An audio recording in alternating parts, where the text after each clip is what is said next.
ಹನುಮಂತು ಮತ್ತು ಗೌತಮಿ ಟೀಮ್ಗೆ ಆಕ್ಟಿಂಗ್ ಮಾಡೋ ಟಾಸ್ಕ್ ಕೊಡ್ತಾರೆ. ಕೆಲವು ಚಿತ್ರ ಇರುತ್ತೆ, ಅದನ್ನ ನೋಡ್ಬಿಟ್ಟು ಆಕ್ಟ್ ಮಾಡಬೇಕು. ಆ ಕಡೆ ಶಿಶಿರ್ ಮತ್ತೆ ಮಂಜು ನಿಂತಿರ್ತಾರೆ. ಅವ್ರು ಆಕ್ಟಿಂಗ್ ನ ಕಂಡಿಡಿದು ಚಿತ್ರನ ಅಲ್ಲಿ ಇಡಬೇಕು. ನಿಜ ಹೇಳ್ಬೇಕು ಅಂದ್ರೆ ಟಿವಿಲಿ ಇಲ್ಲ, ಮೊಬೈಲ್ ಅಲ್ಲಿ ಆ ಟಾಸ್ಕ್ ನೋಡ್ತಾ ಇರೋ ಜನ ಕೂಡ ಗ್ಯಾರಂಟಿ ಆಕ್ಟ್ ಮಾಡಕ್ ಟ್ರೈ ಮಾಡಿರ್ತಾರೆ ಅಂತ ಅನ್ಕೊಂಡಿದ್ದೀನಿ ನಾನು. ಹನುಮಂತು ಟೀಮ್ ಇಂದ ಐಶ್ವರ್ಯ ಮತ್ತೆ ಭವ್ಯ ನಿಜವಾಗ್ಲೂ ಚೆನ್ನಾಗಿ ಆಕ್ಟ್ ಮಾಡಿದ್ರು. ಸೊ ಅದನ್ನ ಅರ್ಥ ಮಾಡ್ಕೊಳ್ಳಕ್ಕೆ ಶಿಶಿರ್ಗೆ ತುಂಬಾ ಈಸಿ ಆಗಿತ್ತು. ಆಮೇಲೆ ಈ ಕಡೆ ಮೋಕ್ಷಿತಾ ಏನ್ ಆಕ್ಟ್ ಮಾಡಿ ತೋರಿಸ್ತಾ ಇದಾರೆ ಅಂತ ಅರ್ಥನೇ ಆಗ್ತಿರಲಿಲ್ಲ. ನನ್ನ ಪ್ರಕಾರ ಆ ಟೈಮಲ್ಲಿ ಜನ ಹಂಗಲ್ಲ ಹಿಂಗ್ ಮಾಡ್ಬೇಕಿತ್ತು ಅಂತ ಆಕ್ಟ್ ಮಾಡಿರ್ತಾರೆ ಅಂತ ಅನ್ಕೊಂಡಿದ್ದೀನಿ. ಇನ್ನು ಮಂಜುನು ಅಂತ ಏನ್ ಬಾರಿ ಚೆನ್ನಾಗಿ ಅರ್ಥ ಮಾಡ್ಕೋತಾ ಇರಲಿಲ್ಲ. ಧನರಾಜ್ ಒಂದ್ ರೇಂಜಿಗೆ ಚೆನ್ನಾಗಿ ಆಕ್ಟ್ ಮಾಡಿದ್ರು. ಆದ್ರೆ ಗೌತಮಿ ಮತ್ತೆ ರಜತ್ಗೆ ತುಂಬಾ ಕಷ್ಟವಾದ ಚಿತ್ರಗಳು ಬಂದಿದ್ವು. ಊರ ಹೆಸರುಗಳು ಹೇಳಬೇಕು. ಇದರಲ್ಲಿ ಗೌತಮಿ ತುಂಬಾ ಚೆನ್ನಾಗಿ ಆಕ್ಟ್ ಮಾಡಿದ್ರು ಅಂತ ನನ್ಗನ್ನಿಸ್ತು. ಈ ಟಾಸ್ಕ್ ಅಲ್ಲಿ ಹನುಮಂತು ಟೀಮೇ ಗೆಲ್ತು. ಇನ್ನು ಗೌತಮಿ ಮನೆಗೆ ಕ್ಯಾಪ್ಟನ್ ಆಗಿ ಓಕೆ, ಆದ್ರೆ ಟಾಸ್ಕ್ ಗಳಿಗೆ ಗೌತಮಿ ಕ್ಯಾಪ್ಟನ್ ಆಗ್ಲೇಬಾರದು. ಟಾಸ್ಕ್ ಗಳಿಗೆ ಬಂದ್ರೆ ಗೌತಮಿ ವರ್ಸ್ಟ್ ಕ್ಯಾಪ್ಟನ್. ಉಳ್ಳಾಡ್ಕೊಂಡು ಹೋಗಿ ಮೂಟೆ ಎತ್ತೋ ಟಾಸ್ಕ್ ಅಲ್ಲಿ ಜೋಡಿ ಕಾಂಬಿನೇಷನ್ ತುಂಬಾ ಇಂಪಾರ್ಟೆಂಟ್. ಧನರಾಜ್ ಮಂಜುನ ಒಂದ್ ಜೋಡಿ ಮಾಡಿ, ಮೋಕ್ಷಿತಾ ಚೈತ್ರನ ಒಂದ್ ಜೋಡಿ ಮಾಡಬೇಕಿತ್ತು.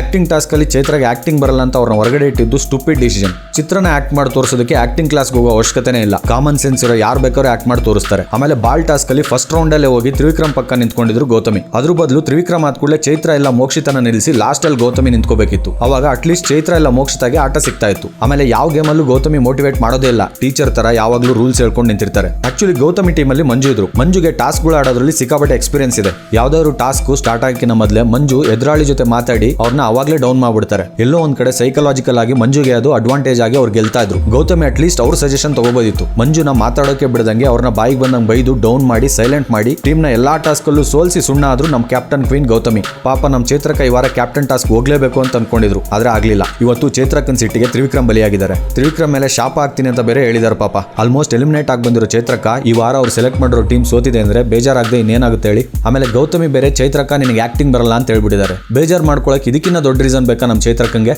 ನಮ್ ಸುರೇಶ್ ಅಣ್ಣನೇ ಈ ವಾರದ ಕ್ಯಾಪ್ಟನ್ ಆಗ್ಲಿ ಅಂತ ನಾನು ಆಸೆ ಪಡ್ತಾ ಇದ್ದೀನಿ. ಯಾಕಂದ್ರೆ ಅವ್ರು ಹೊರಗಡೆ ಅವ್ರ ಫ್ರೆಂಡ್ಸ್ ಜೊತೆ ಕೂತ್ಕೊಂಡು ನಾನು ಕ್ಯಾಪ್ಟನ್ ಆದ್ರೆ ಯಾವ ತರ ಪನಿಷ್ಮೆಂಟ್ ಕೊಡ್ತೀನಿ, ಯಾವ ತರ ಎಂಟರ್ಟೈನ್ಮೆಂಟ್ ಮಾಡ್ತೀನಿ ಅಂತ ಅವಾಗಲೇ ಡಿಸ್ಕಸ್ ಮಾಡ್ತಾ ಇದ್ರು. ಆ ಡಿಸ್ಕಷನ್ ಮಾಡ್ಬೇಕಾದ್ರೆ ನಮ್ಮ ಸುರೇಶ್ ಅಣ್ಣ ಮುಖದಲ್ಲಿ ಖುಷಿ ನೋಡೋದೇ ಒಂಥರ ಮಜಾ ಇತ್ತು. ಬೇಕಾದ್ರೆ ಆ ಸೆಗ್ಮೆಂಟ್ ನ ನೀವು ಇನ್ನೊಂದ್ಸಲ ನೋಡಿ, ತುಂಬಾ ಮಜವಾಗಿದೆ. ಈ ವಾರದ ಎಪಿಸೋಡ್ಗಳಲ್ಲೆಲ್ಲ ಇವತ್ತಿನ ಎಪಿಸೋಡ್ ನನಗೆ ತುಂಬಾನೇ ಇಷ್ಟ ಆಯ್ತು. ನಿಮ್ಗೆ ಇವತ್ತಿನ ಎಪಿಸೋಡ್ ಅಲ್ಲಿ ಏನೇನು ಇಷ್ಟ ಆಯ್ತು ಅಂತ ದಯವಿಟ್ಟು ಕಮೆಂಟ್ ಅಲ್ಲಿ ಬರೆದು ತಿಳಿಸಿ. ಆಮೇಲೆ ನನ್ನ ರಿವ್ಯೂ ನಿಮ್ಗೆ ಇಷ್ಟ ಆಗಿದ್ರೆ ಕೆಳಗಡೆ ಥ್ಯಾಂಕ್ಸ್ ಬಟನ್ ಇದೆ, ಅದನ್ನ ಪ್ರೆಸ್ ಮಾಡಿ ದಯವಿಟ್ಟು ಸಪೋರ್ಟ್ ಮಾಡಿ. ಹಾಗೆ ಈ ವಿಡಿಯೋನ ಲೈಕ್ ಮಾಡಿ, ಶೇರ್ ಮಾಡಿ. ನಮ್ಮ ಚಾನಲ್ನ ಇನ್ನೂ ಸಬ್ಸ್ಕ್ರೈಬ್ ಮಾಡಿಲ್ಲ ಅಂದ್ರೆ ದಯವಿಟ್ಟು ಸಬ್ಸ್ಕ್ರೈಬ್ ಮಾಡಿ.